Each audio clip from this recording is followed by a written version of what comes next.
यह air medium में reflect कर गई इन direction RS. So this is called PQ incident, this is QR refracted and RS को हम इमर्जिंग रे कहते हैं. RS को क्या कहते हैं? इमर्जिंग रे कहते हैं. क्यों कहते हैं? कि हवा से चलकर ग्लास में आई, ग्लास से निकलकर पुनः हवा में, यानी उसी माध्यम में चली गई जिस माध्यम में सोर्स ऑफ लाइट है. इसलिए इस तरह जब स्थिति हो तो उस रे को हम इमर्जिंग रे कहते हैं. इसको कहते हैं इंसिडेंट रे, इंसिडेंट रे कहते हैं. और यह आपको पता है पीछे रिफ्रैक्टेड रे कहते हैं. ठीक है. अब क्यू पर हम एक नॉर्मल डालते हैं और इसको प्रोसीड कर देते हैं अदर साइड तक. ठीक है. मान लीजिए M है और यह M. ठीक है. ठीक उसी तरह हम जो है यहां पर एक नॉर्मल डालते हैं. मान लिया कि यह M1 है और यह N1 है. अब हम इंसिडेंट रे को प्रोड्यूस करते हैं.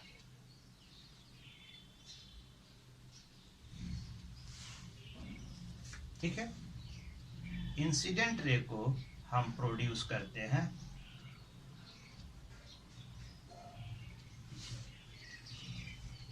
ठीक है. मान लिया कि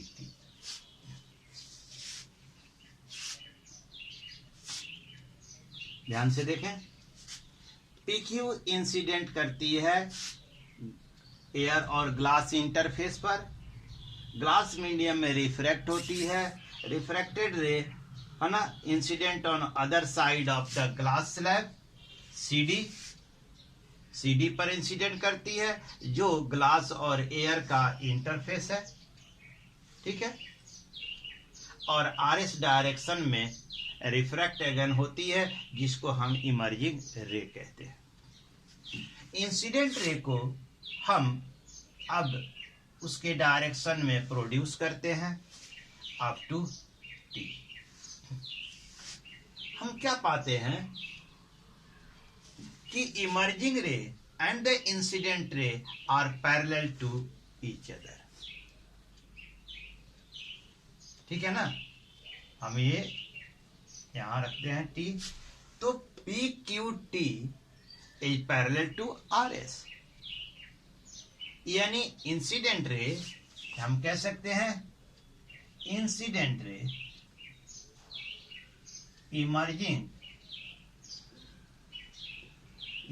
ray parallel to the incident रे. ठीक है. अब R से एक परपेंडिकुलर इस इंसिडेंट रे के बढ़े हुए यानी PQT पर हमने डाल दिया RH. ठीक है. यहां से एक हमने परपेंडिकुलर डाल दिया. तो RH को हम कहते हैं lateral displacement. RH equal to lateral displacement.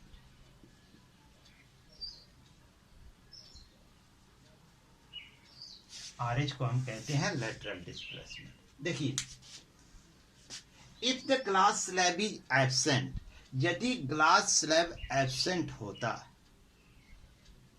तो path of the incident ray will be PQHT, है ना. पाथ ऑफ द इंसिडेंट रे क्या होता? PQHT. इससे होकर वह निकल जाती. लेकिन due to the presence of the glass slab, this incident ray shifted by a distance RH, या आर एच डिस्टेंस से शिफ्ट करके आर एस डायरेक्शन में इमर्ज हो जाती है. So this is called the lateral displacement, है ना.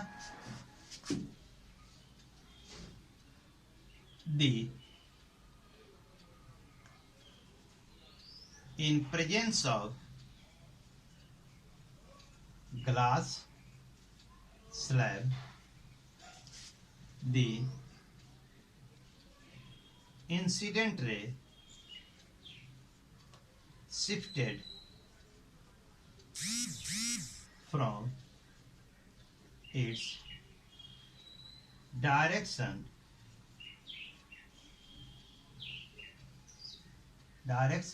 by a distance RH and emerge in direction RS. That's why RH is called the lateral displacement, है ना.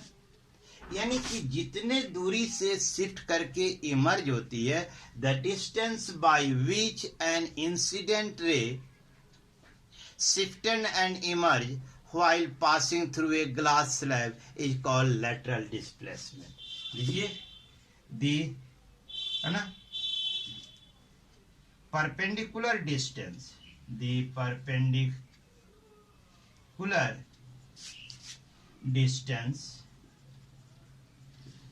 by which an incident ray shifted from its direction and emerged while passing through a glass slab is called lateral displacement. इसे क्या कहते हैं? lateral displacement कहते हैं. Is clear? You have no doubt? जहां तक मैं समझता हूं कि आपको यह बातें बिल्कुल क्लियर समझ में आ गई होगी कि इसी को हम क्या कहते हैं? लेटरल डिस्प्लेसमेंट कहते हैं. ठीक है, अब आते हैं, अब हम इसको मैथमेटिकल फॉर्म में जरा हम आया. ये तो हमने देख लिया कि emerging ray always be parallel to the incident ray. ये तो क्लियर हो गया कि इमर्जिंग रे हमेशा इंसिडेंट रे के पैरेलल होती है. ये तो आपने देख लिया. अब आइए, this is the angle of incidence and this is the angle of refraction. This is the angle of incidence R1 on other face and this is the angle of emergence I1. तो देखें, अब जरा biometry देखें. Mn और M1 N1 दोनों क्या है? Parallel है. और QR क्या है? ट्रांसवर्सल लाइन है. इसलिए एंगल R बराबर एंगल R1. तो यानी R क्या हो गया? R1 हो गई. क्लियर? अब जरा देखें, आई एंगल ऑफ इंसिडेंट के लिए corresponding angle of refraction R है. मीडियम से मैं ऊपर नीचे, तो R एंगल ऑफ इंसिडेंस के लिए कॉरेस्पॉन्डिंग एंगल ऑफ रिफ्रैक्शन क्या होगा? I के बराबर होगा. इसलिए एंगल I1 बराबर एंगल I. फिर से ध्यान से समझे. आई एंगल ऑफ इंसिडेंस के लिए corresponding angle of refraction R है, तो आर एंगल ऑफ इंसिडेंस के लिए कॉरेस्पॉन्डिंग एंगल ऑफ रिफ्रैक्शन क्या होगा, आई होगा। क्लियर। और वैसे भी ज्योमेट्री से this is the parallel to each other, that's why this and this will be equal. चूंकि पी क्यू एच टी यह पैरेलल है आर एस के, इसलिए यह और यह एंगल क्या होगा, चूंकि एम एन और M1 N1 एक दूसरे के पैरेलल हैं, इसलिए यह एंगल और यह एंगल बराबर होंगे। क्लियर।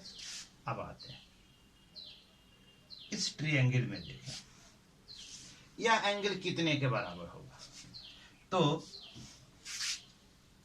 एंगल देखें PQM बराबर I बराबर एंगल देखें तो NQH, यह पूरे एंगल क्या होगी, I के बराबर होगी, क्योंकि अपोजिट वर्टिकल है, तो एंगल NQH।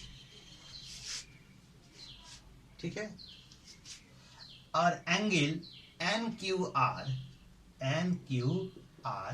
बराबर R है, तो यह एंगल कितने के बराबर होगी, RQH। इसलिए एंगल RQH यानी यह एंगल कितने के बराबर होगी, ये हो जाएगी I माइनस R के बराबर, I minus R। Clear. In right angle triangle है ना RHQ, है ना ट्रायंगल RHQ, क्योंकि यह राइट एंगल है, तो साइन I माइनस R बराबर क्या होगा, इस एंगल के लिए परपेंडिकुलर है, या हाइपोटेनियस है या बेस है, तो RH बाई QR। ठीक है, QR, इसलिए RH बराबर QR into sine I minus R। Equation first हो गया। अब एक और राइट एंगल ट्रायंगल है, देखें तो QNR, ट्रायंगल QNR, यह एंगल R है, तो इसके सामने का यह परपेंडिकुलर हो गया, यह बेस हो गया, यह हाइपोटेनियस हो गया। तो cos R बराबर क्या होता है, बेस बटा हाइपोटेनियस, तो बेस कितना हो गया QN, हाइपोटेनियस कितना हो गया QR। ठीक है, इसलिए QR बराबर QN बटा cos R। अब जरा देखें, QN is parallel and equal to AC and AC is the thickness of the glass slab। ठीक है, तो बराबर हम लिख सकते हैं AC बटा cos R।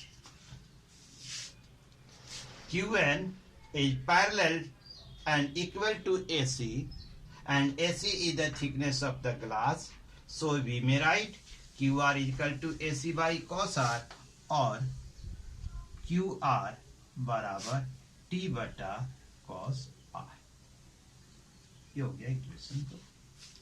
तो equation first and second, from equation first and second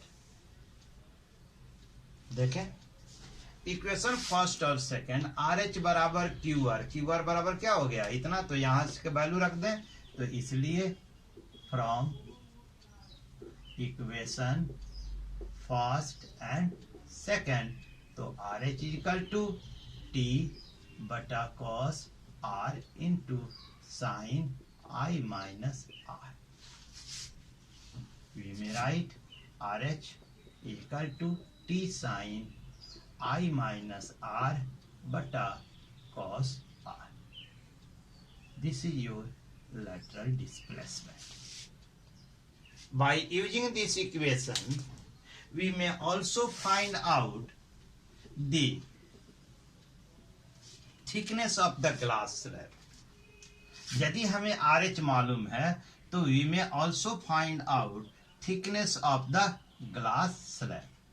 ठीक है, तो RH cos R बराबर T, तो T बराबर क्या हो गया, RH cos R बटा साइन I माइनस R. इस तरह हम जो है निकाल सकते हैं. हालांकि ये चीजें आप क्लास 10th में भी पढ़े हैं, लेकिन क्लास 10th में अकॉर्डिंग टू एनसीईआरटी है ना, मैथमेटिकल फॉर्म वहाँ पर हमको नहीं पढ़ना है. वहाँ सिर्फ हमें यही पढ़ना है कि इमर्जिंग रे है ना इंसिडेंट रे के पैरेलल होती है, और जितने डिस्टेंस से, परपेंडिकुलर डिस्टेंस से जितना शिफ्ट करती है उसी को हम लैटरल डिस्प्लेसमेंट कहते हैं. वहाँ हमें सिर्फ यही जानकारी लेनी थी. यहाँ हमने इसका मैथमेटिकल फॉर्म पढ़ा जिसमें लैटरल डिस्प्लेसमेंट कैसे निकालेंगे, उसकी क्या, angle of incidence, sign angle of incidence minus angle of refraction बटा कॉस का एंगल ऑफ रिफ्रैक्शन. उसी तरह इस ग्लास स्लैब का हम थिकनेस भी यहाँ निकालते हैं. ठीक है बच्चों, तो अगली बार फिर हम एक नए टॉपिक लेकर फिर मिलेंगे. Till then have you a nice day. Thank you.